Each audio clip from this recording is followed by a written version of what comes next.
La civilización egipcia, guiada por los sacerdotes de la escuela de misterio de El Ojo de Horus, se basó en una creencia fundamental: que el hombre encarna repetidamente para vivir un proceso de perfeccionamiento que lo conduce de su animalidad original a la sabiduría y la inmortalidad. Ese camino evolutivo tiene 7 fases, 7 niveles determinados por la sabiduría que lleva acumulada, por la frecuencia en que vibra y por la cantidad de energía vital que puede procesar. La sabiduría alcanzada, resultado de las verdades que ha comprobado en cada vida, le permite estar cada vez más tiempo en un estado de paz interior, con lo que aumenta poco a poco su frecuencia de vibración. En forma correspondiente va aumentando la cantidad de energía vital que puede procesar y distribuir en su sistema neuronal. Cada vez utiliza un chakra más alto, de los 7 ubicados sobre su columna vertebral, para captarla, y su aura o campo electromagnético personal va creciendo en consonancia. Las circunstancias que el hombre experimenta, los procesos que debe vivir con el objeto de evolucionar, de adquirir sabiduría, fueron diseñados por Dios de una manera perfecta. Los egipcios creían que la energía que fluye de Dios y que se manifiesta de distintas maneras determina los procesos a que es sometido cada espíritu. El universo sería como una fábrica de conciencias sometidas a una serie de procesos lineales.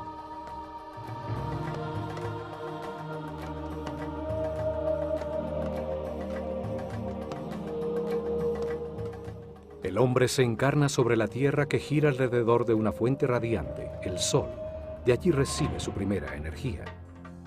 El sistema solar gira a su vez alrededor del Sol central de la galaxia, otra fuente radiante de energía. Ellos encontraron que durante este giro, que tarda 25.920 años, al que llamaron el año cósmico, el sistema solar recibe la energía de una serie distinta de astros radiantes que producen distintos campos de fuerza. Dividieron ese recorrido en 12 sectores, 12 fuerzas fundamentales que recibe el planeta durante los 2.160 años que tarda en atravesarlos. Cada fuerza impulsa distintos procesos y circunstancias que el hombre debe vivir. Son parte de la línea de ensamblaje de las conciencias. A estas energías de los cielos las llamaron néters. A cada una de las que iban identificando le dieron un nombre y una figura simbólica. Así podían reconocer sus características, presentarles sus ofrendas y respetos. Por todo esto, su civilización estaba orientada hacia los cielos y sus procesos colectivos determinados por los astros. Los sacerdotes sabían que entre más tiempo se recibiera la energía de uno de los fuegos del cielo, de una de las estrellas o constelaciones, más importante era para el hombre. Por eso, a las estrellas que se sitúan sobre el eje de giro del planeta, a las estrellas polares, que permanecen fijas en el mismo punto durante miles de noches, les tuvieron una consideración especial.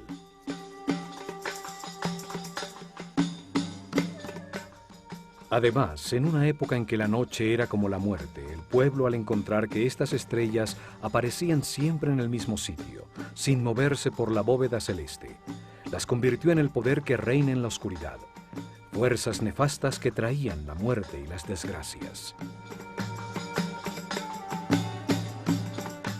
A esta serie de fuerzas que impulsaban los procesos y eventos más difíciles de la vida, las comandaba una figura simbólica que llamaron Set, la raíz del Satán moderno. Set, el señor de la oscuridad, el poder que retrasa el avance del hombre, el que lo sumerge en las pasiones animales, logrando que permanezca detenido en la ignorancia, cumplía una función importantísima en el universo egipcio.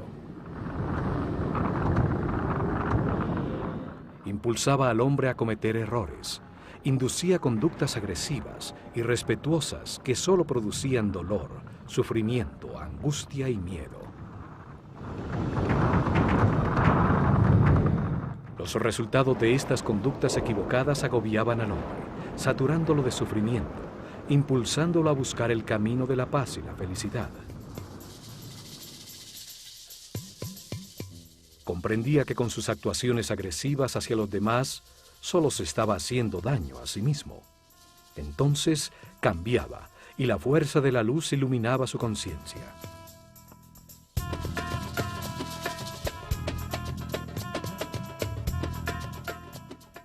A las fuerzas que impulsaban al hombre a cambiar, a avanzar hacia la cordialidad, la paz y la comprensión, las comandaba otra figura simbólica, a la que llamaron Osiris. Osiris es el Señor de la Luz, el poder que impulsa el avance del hombre hacia la espiritualidad y la vibración en amor a través de muchas vidas y circunstancias difíciles.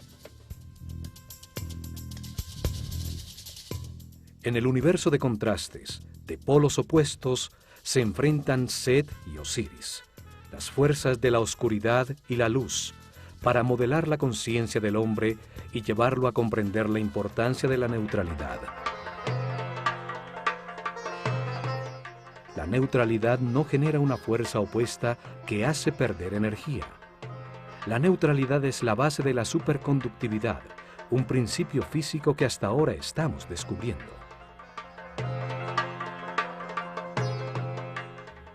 La neutralidad implica respeto por los demás. Implica tener la conciencia para no intervenir e impedir sus procesos de destino, las circunstancias difíciles que necesita vivir para aprender.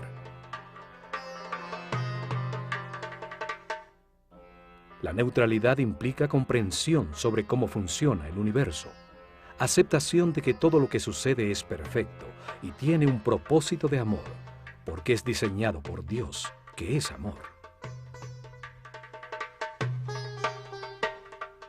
A la neutralidad llega el ser humano al final de su rueda de reencarnaciones, en el momento en que ha verificado en carne propia todas las verdades del universo, cuando renace en el espíritu y llega a la iluminación. Este momento es simbolizado por Horus, un halcón dorado que todo lo ve, todo lo sabe, que vuela sobre los contrastes y las limitaciones materiales del universo, gracias a que no produce resistencia.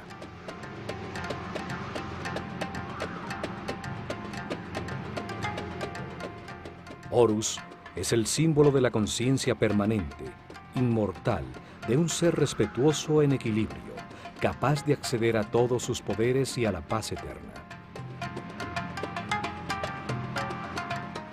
Este momento de equilibrio es experimentado en el planeta 4 días al año, los días del equinoccio de invierno y verano, cuando el día tiene la misma duración que la noche.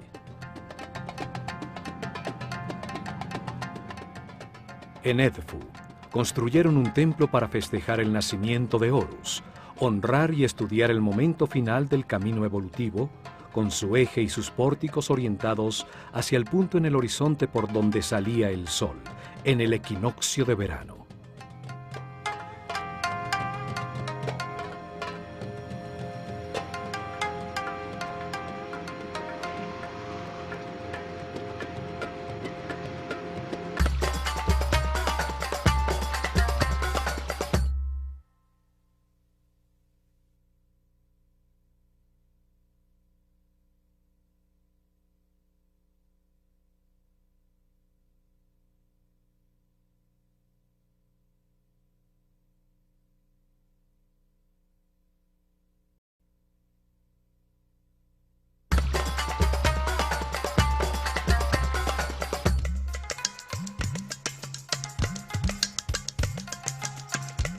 Casi todos los complejos religiosos egipcios albergaban en su interior 2 templos, 2 observatorios astronómicos, uno solar y otro estelar, con sus ejes y pórticos orientados a 90 grados el uno del otro. Esto permitía enmarcar simultáneamente la estrella que personificaba a la fuerza fundamental que se honraba en el templo y la fuente radiante más cercana al hombre, el Sol, en los días en que definían los cambios climáticos, las estaciones, los puntos en que cambiaba el medio ambiente de todos los seres sobre la Tierra. En algunos casos, como en Dendera y Edfu, un mismo templo enmarcaba con sus pórticos una brillante estrella que anunciaba la salida del sol por ese mismo sitio, un poco más tarde. Edfu y Dendera son dos templos hermanos, dos observatorios que se complementaban para registrar precisamente la bóveda de los cielos sobre el polo norte y el polo sur del planeta. Las estrellas polares eran un punto de referencia para registrar cualquier variación en la inclinación del eje de la Tierra con relación al Sol. Este ángulo es el que produce las estaciones, los solsticios y los equinoccios, el clima sobre el planeta.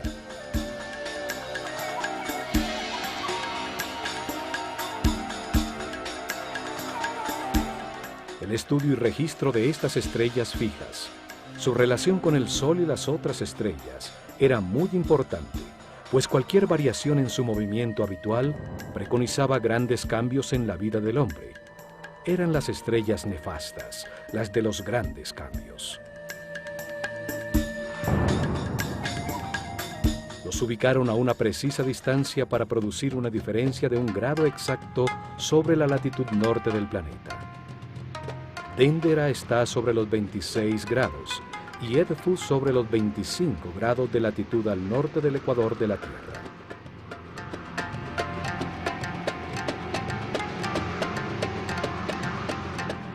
Esta relación permitía registrar fácilmente el movimiento del sistema solar por la galaxia, lo que era trascendental para los sacerdotes, pues determinaba el paso por las distintas constelaciones, por las energías fundamentales que impulsan el camino evolutivo del hombre. Los cambios de era, el paso de una constelación zodiacal a otra, determinó las etapas en que los sacerdotes revelaron los misterios del universo a su pueblo. Cambiaron la localización de su capital imperial y hasta los nombres de sus faraones.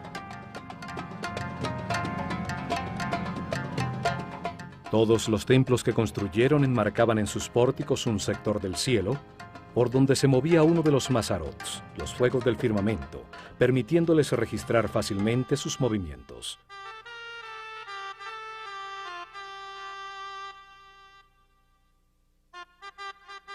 El templo de Horus en Edfu estaba orientado hacia el polo sur, enmarcaba a la estrella Canopus, mientras que el templo de Hathor en Dendera enfocaba sobre el polo norte a la estrella Alfa Draconis.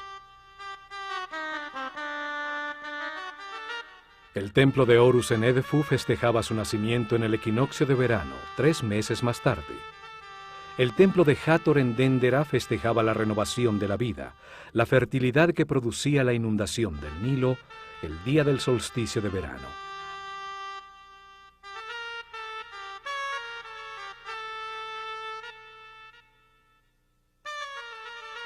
El templo secundario dedicado a Isis en Dendera enmarcaba en las noches sobre el horizonte a la estrella Sirio, su personificación en el cielo, que con su reaparición anunciaba el desbordamiento del Nilo, y al amanecer la salida del sol, el día del solsticio de verano.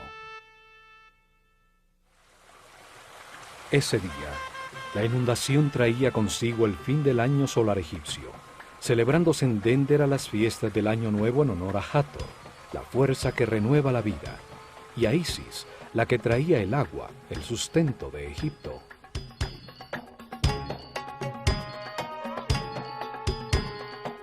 Tres meses más tarde, el templo de Neftis en Edfu, del que solo se conservan los cimientos, enmarcaba el punto sobre el horizonte por donde aparecía la estrella Procyon, la que marcaba el tiempo de siembra y al amanecer la salida del sol el día del equinoccio de invierno.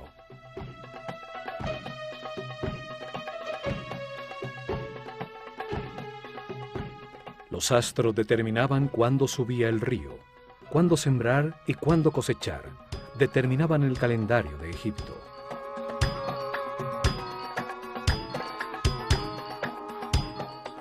Como los dos templos, las dos estrellas tienen también una estrecha relación. Sirio pertenece a la constelación de Canis Mayor y Procyon a Canis Menor. Las dos son estrellas hermanas, como Isis y Neftis, las compañeras de Osiris y de Set, el señor de la oscuridad. En la mitología griega son consideradas los canes de Orión, el Osiris egipcio, pues lo siguen por los cielos, de ahí el nombre de sus constelaciones. En esas fechas se realizaban procesiones que unían a los dos templos. El 21 de junio, el solsticio de verano, se festejaba en Déndera, bajando de su azotea el fuego nuevo para todo Egipto, la marca del año nuevo. El 21 de septiembre, en el equinoccio de invierno, se festejaba en Edfu la concepción de Horus, y el 21 de abril, en el equinoccio de verano, su nacimiento.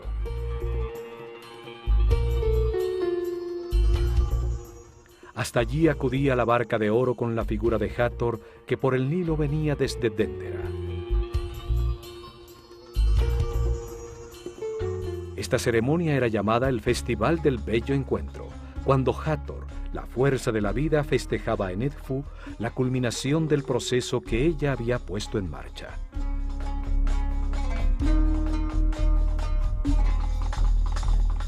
Las estrellas y los soles viajan de un horizonte al otro por el cielo en barcos simbólicos. Las figuras que representaban a estas estrellas, como Hathor o Isis, eran paseadas dentro de barcas de oro, en las procesiones que las llevaban por el Nilo de un templo al otro. El antiquísimo templo dedicado a Horus en Edfu, llamada Apolinópolis Magna por los griegos, comenzó a ser reconstruido en el año 237 a.C. durante el reinado del faraón Ptolomeo III, uno de los reyes macedonios que gobernó a Egipto como heredero de Alejandro Magno.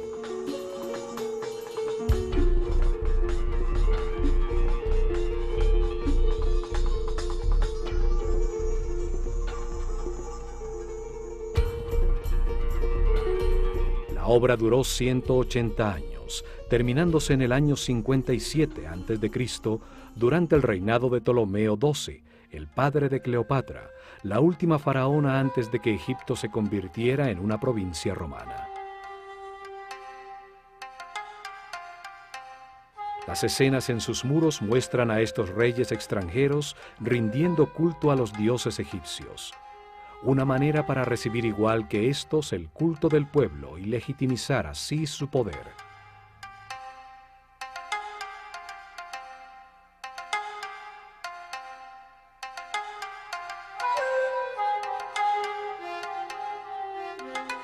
El pueblo de Edfu ha ocupado los terrenos que antes eran exclusivos del complejo religioso.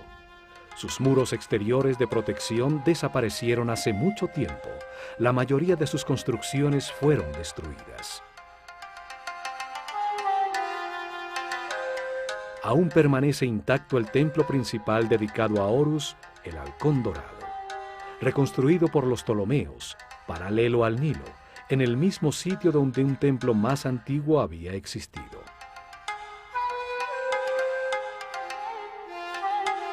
Los templos en Egipto orientados hacia una estrella en particular solo eran útiles por aproximadamente 300 años, debido a que el movimiento del sistema solar alrededor de la galaxia sacaba de foco la estrella objeto de registro. Esta razón determinaba que había que desbaratar el templo totalmente y volverlo a armar con su eje corrido aproximadamente 4 grados. Es por esto que se encuentran piedras marcadas por faraones anteriores en los cimientos de los nuevos templos. Era como girar el telescopio. El caso de los templos solares es distinto, pues el ángulo entre el ecuador de la Tierra y la eclíptica por donde se mueve el Sol cambia solamente 1 grado cada 7.000 años. Los templos solares, enfocados al punto en el horizonte por donde sale el Sol, en una fecha especial, servían por miles de años. El eje del templo está orientado hacia los 86.5 grados suroeste. Allí, a los 26 grados sobre el horizonte, se situaba todas las noches prácticamente sobre el polo sur la estrella Canopus, la segunda más brillante de los cielos después de Sirio.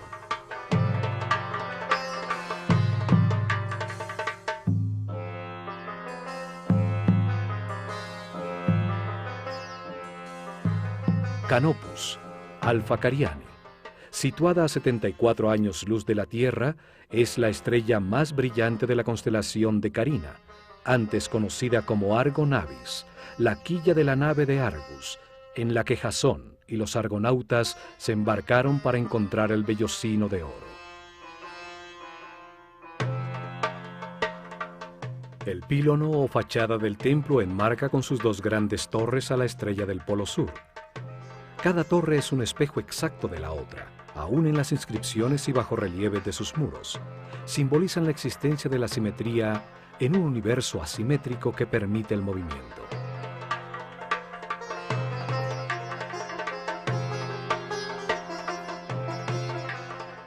En el frente, la figura del faraón esgrime una vara de poder, con un gesto amenazador hacia los enemigos de Egipto, en un símbolo recurrente desde la antiquísima paleta de Narmer. Sobre el dintel, el disco alado con las dos serpientes. Las dos torres producen la imagen en los hieroglifos de un horizonte entre montañas que enmarcan al sol. El pílono de 35 metros de alto, la altura de un edificio de 10 pisos, soportaba 4 altísimos mástiles, en cuyas puntas ondeaban al viento larguísimas banderas de brillantes colores. Al atravesar el pórtico por el eje del templo, se llega a un patio abierto, conformado en sus lados por un peristilo, un corredor sombreado por una pequeña cubierta soportada por 32 columnas con capiteles florales de distintos estilos y variadas formas.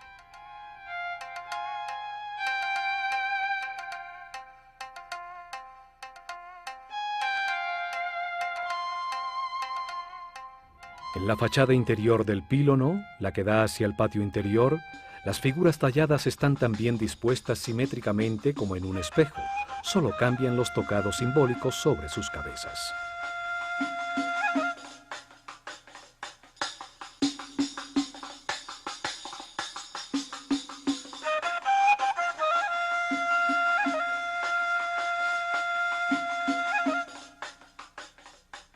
El muro de cerramiento totalmente decorado y la columnata le dan una forma perfectamente simétrica al patio exterior. El equilibrio del conjunto llena de armonía al espacio, donde los iniciados recibían sus lecciones. Las distintas escenas talladas en bajo relieve explican el proceso evolutivo del hombre, su relación con las fuerzas de los cielos, la lucha entre el espíritu y la materia que permite encontrar la verdad a través de los opuestos.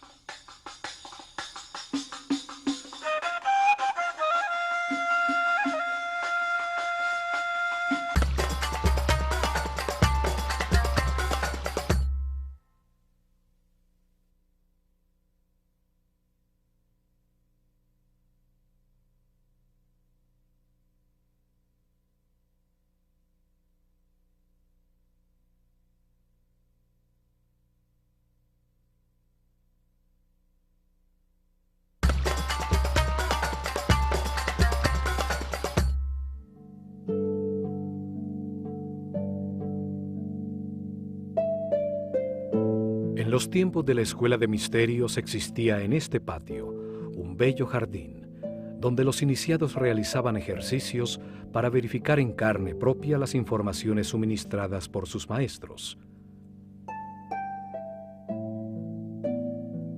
Aquí recibieron conocimientos correspondientes con el nivel de su conciencia. Trabajaron bajo la dirección del maestro del misticismo, dedicados al objetivo principal de este templo, comprender la importancia de la neutralidad en un mundo bipolar.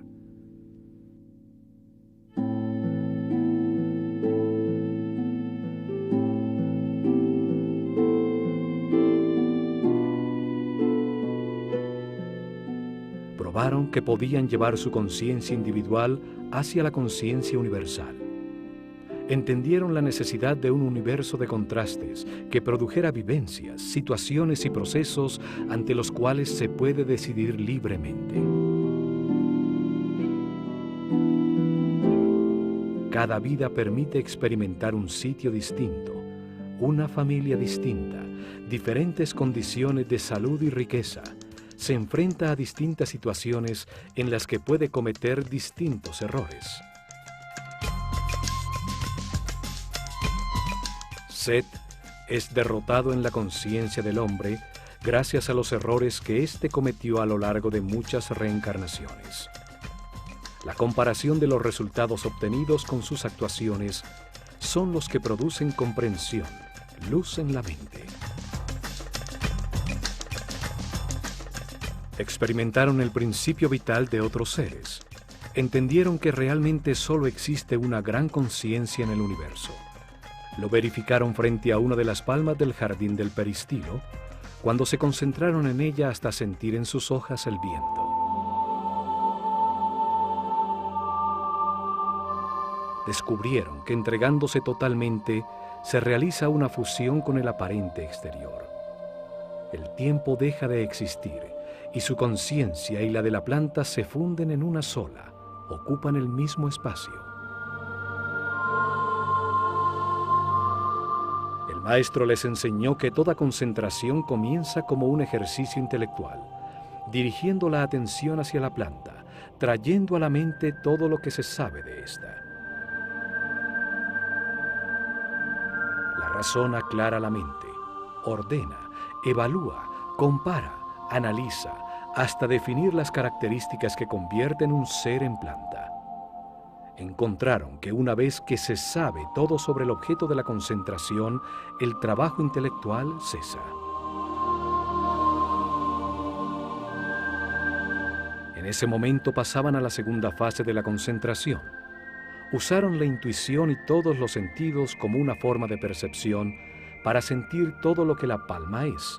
Palparon su forma, observaron su color, su olor, su sabor, escucharon su sonido interno.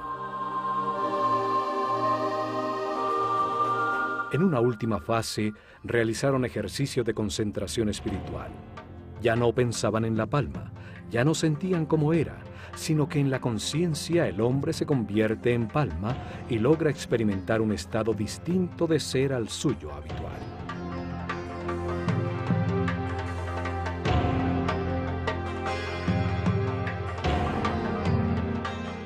En ese estado, el ego desaparece y el iniciado se encontraba con su yo superior. El tiempo desaparecía, el silencio expandía la conciencia, los brazos se transformaban en ramas y una paz interior inundaba la nada.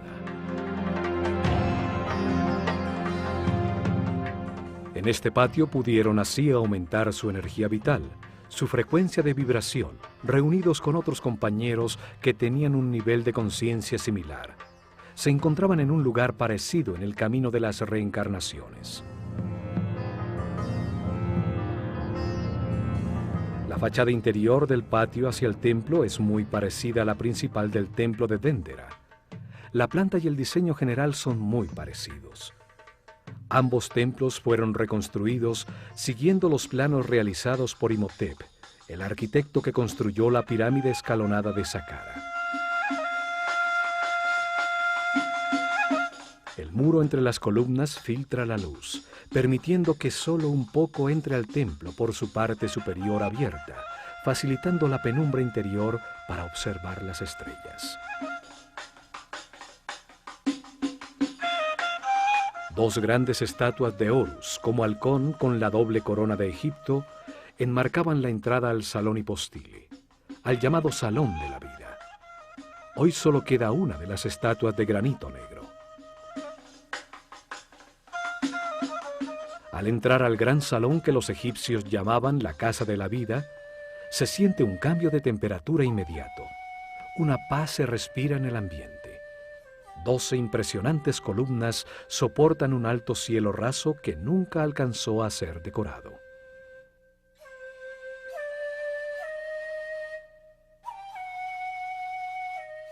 Al recorrer este salón, utilizado en el trabajo diario por los iniciados del templo, las altísimas columnas con sus hermosos capiteles producen una sensación de equilibrio, de permanencia. También, como en Déndera, este salón tiene una pequeña capilla para guardar los papiros en los que trabajaban los escribas y los que se necesitaban para las lecciones con los discípulos del templo.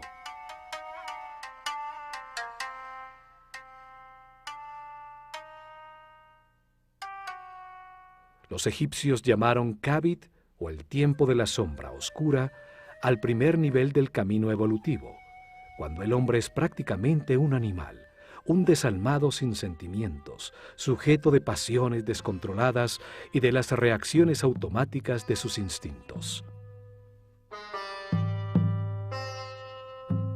Sus actuaciones de ira, odio, instintos desbocados, le producen resultados insatisfactorios, angustia, sufrimiento, soledad e infelicidad. Después de muchas vidas, se satura de sufrir y comprende que al hacerle daño a los demás, solo produce su propia infelicidad. En ese momento su espíritu renace en el segundo nivel de conciencia, llamado el Ba, o el tiempo de la sombra clara. Allí descubre los sentimientos, aprende a querer, sin embargo no controla sus emociones, se encuentra todavía en el infierno de la vida.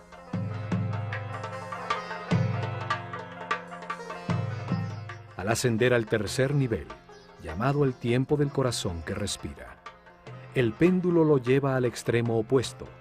Se transforma en un ser bueno, que vive preocupado por los demás, tratando de resolver sus problemas y de evitarles las situaciones dolorosas de la vida. Tampoco puede ser feliz, pues su paz depende de otras personas. Sin embargo, no las respeta. Quiere cambiar la vida de los demás a como él cree que deberían vivirla.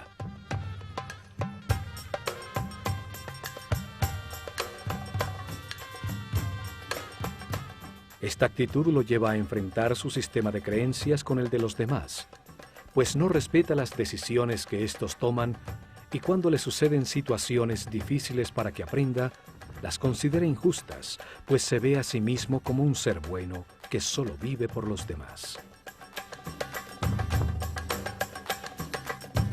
Al cruzar la puerta del fondo se llega al Salón de las Apariciones, llamado así porque en él aparecía desde la penumbra de su santuario la brillante estatua de Horus, dentro de su barca de oro, para salir a las procesiones y ceremonias. La estrecha relación del templo de Horus con el de Hathor en Déndera es resaltada en la decoración de las columnas que tienen la figura de la diosa en sus capiteles. Al lado izquierdo está el salón de recibo de las ofrendas del pueblo, con su puerta al exterior y el salón donde se almacenaban y se preparaba el incienso.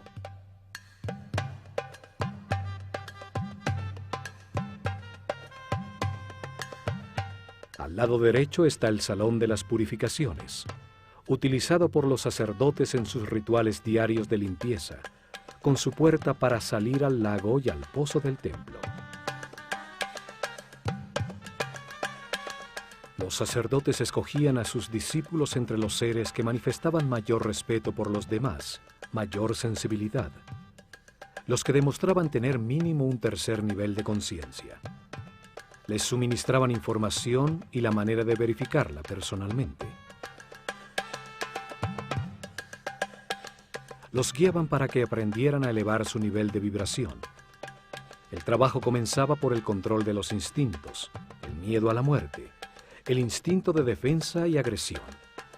Se les sometía a situaciones de peligro extremo. Aprendían a confiar en los demás. Años después, el trabajo era controlar las emociones, los deseos y los placeres, comprender que su cuerpo es igual que el universo, solo que en otra escala. Para eso pasaban por templos como el de Kom-Ombo, Philae, Deir el-Bahri y Luxor. Así llegaban al cuarto nivel de conciencia, al tiempo que llamaban Sekem, donde con otros seres nacidos en ese nivel eran dirigidos por el maestro de las medidas. Él les enseñaba cómo el nombre y el número determinan la forma de todo lo que existe.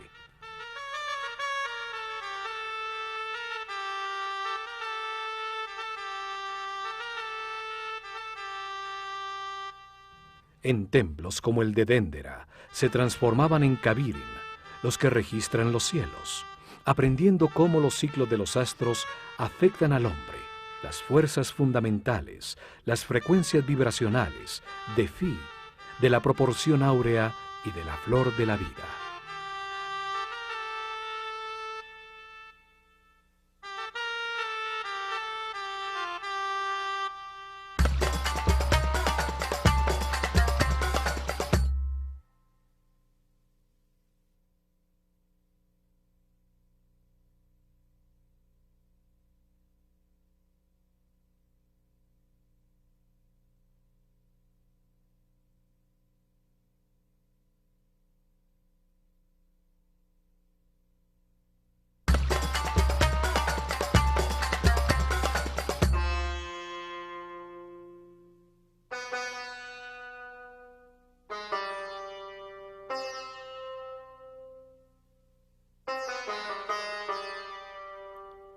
Después del Salón de las Apariciones se llega al corredor de las escaleras, que tiene un esquema exactamente igual que el de Dendera.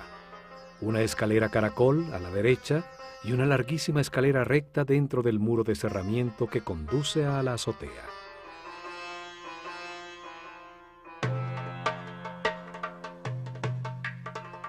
Por la escalera de caracol ascendía la procesión con la barca de Horus hasta la azotea del templo, a esperar la aparición del sol, los días del equinoccio, y por la escalera recta bajaba. Durante miles de años se registraron en las noches los movimientos de Canopus, la estrella sobre el polo.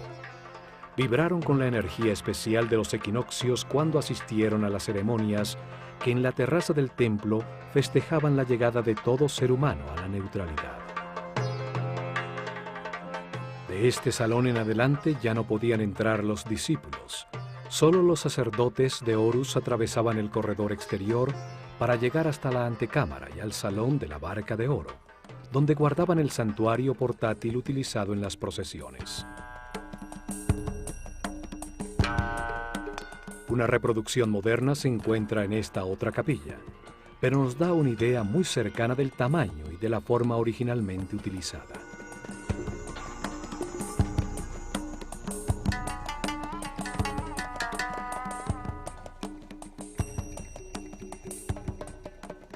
La antecámara de las ofrendas también comunica con la llamada capilla pura, un espacio abierto donde las figuras simbólicas de las fuerzas fundamentales del universo eran expuestas a los rayos del sol para que renovaran su energía.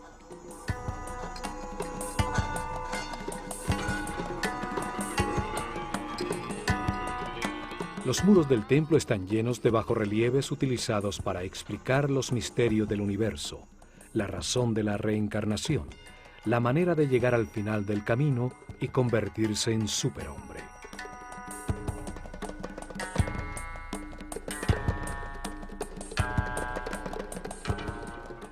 En este mural el faraón Ptolomeo IV, rodeado por un sicomoro, el árbol de la vida, otro símbolo de Hathor, recibe de Horus la palma con el listado de su destino, las lecciones que debe vivir en muchas reencarnaciones para llegar a la iluminación.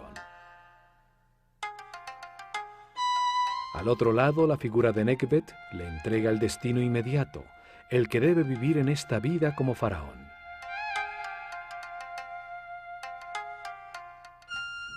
La civilización egipcia estaba fundamentada en la reencarnación, como proceso de adquisición y verificación en carne propia de las verdades del universo. El espíritu del hombre encarna para aprender con los resultados de sus decisiones, transformándose poco a poco en un ser flexible, sabio, hasta que ya no tiene nada más que aprender en esta escala del universo y se ilumina.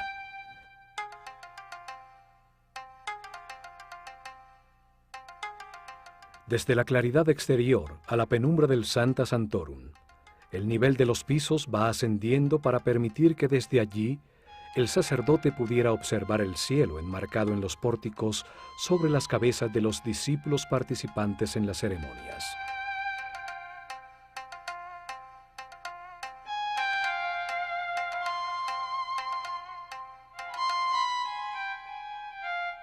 El santuario es un volumen independiente dentro del edificio del templo, envuelto por sus espacios.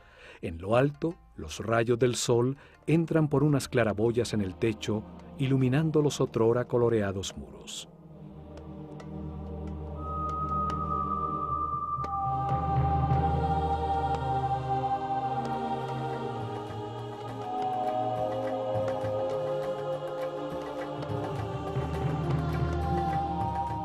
En lo más profundo y oscuro del templo, se llega al santuario, donde se encontraba el naos, la capilla de granito que contuvo la figura simbólica de Horus, el símbolo del renacimiento espiritual, de la maestría, del momento en que el hombre se convierte en superhombre. Este momento es representado por el nacimiento de Horus.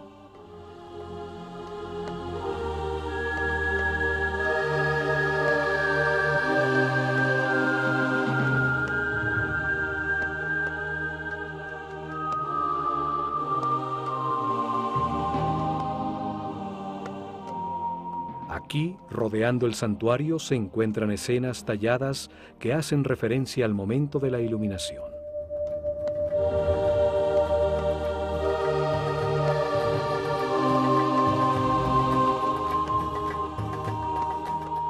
La comprensión lleva el péndulo al centro, transformando al hombre en un ser justo, respetuoso, que acepta que todas las situaciones son perfectas, aún las más difíciles y dolorosas, pues producen comprensión en quien las vive.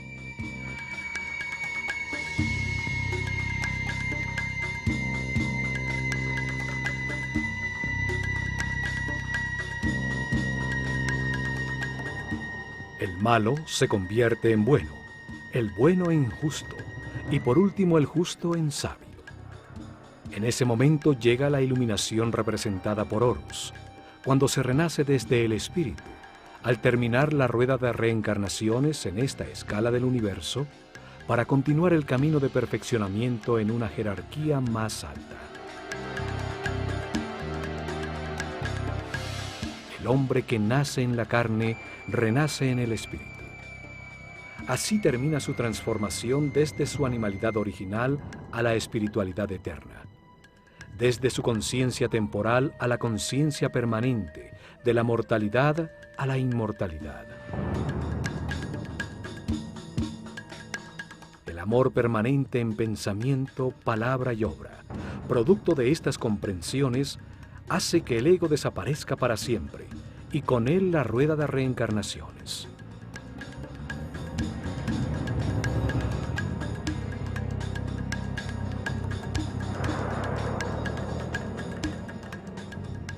Alrededor del santuario se encuentran una serie de capillas dedicadas a las fuerzas y principios fundamentales que intervienen en el proceso evolutivo de la conciencia.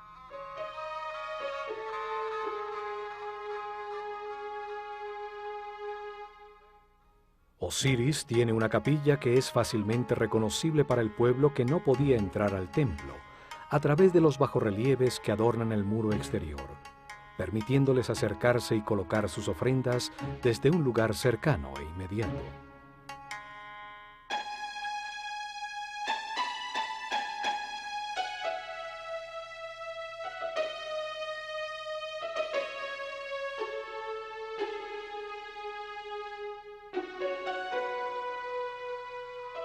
Khonsu tiene otra capilla. Es el hijo de Mut, la característica femenina del único Dios, y de Amon-Ra, la característica masculina. Su unión crea la conciencia del hombre. Khonsu es el nombre que le daban a una conciencia recién nacida cuando comienza su recorrido evolutivo.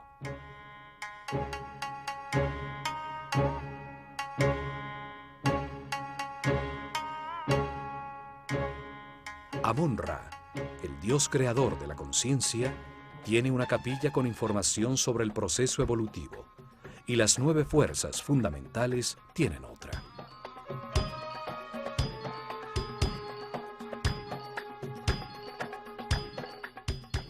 La capilla central está dedicada a Horus.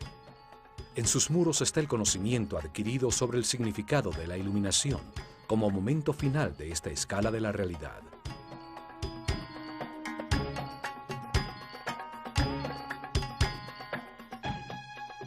A este templo llegaron iniciados en el 4º nivel de conciencia. Otros pocos alcanzaron el 5º nivel, el llamado tiempo de los Sahu.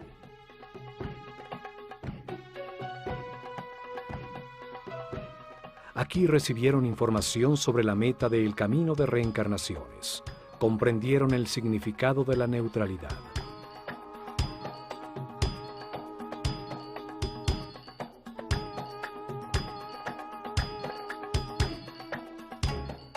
Luego continuaron su camino de perfeccionamiento.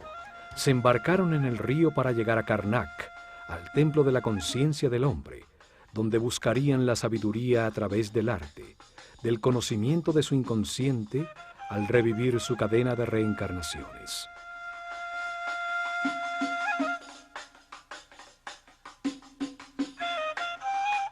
Se van vibrando en amor, seguros que como todos los hombres, algún día renacerán espiritualmente, llegarán a la iluminación, abrirán la puerta a la siguiente escala del universo.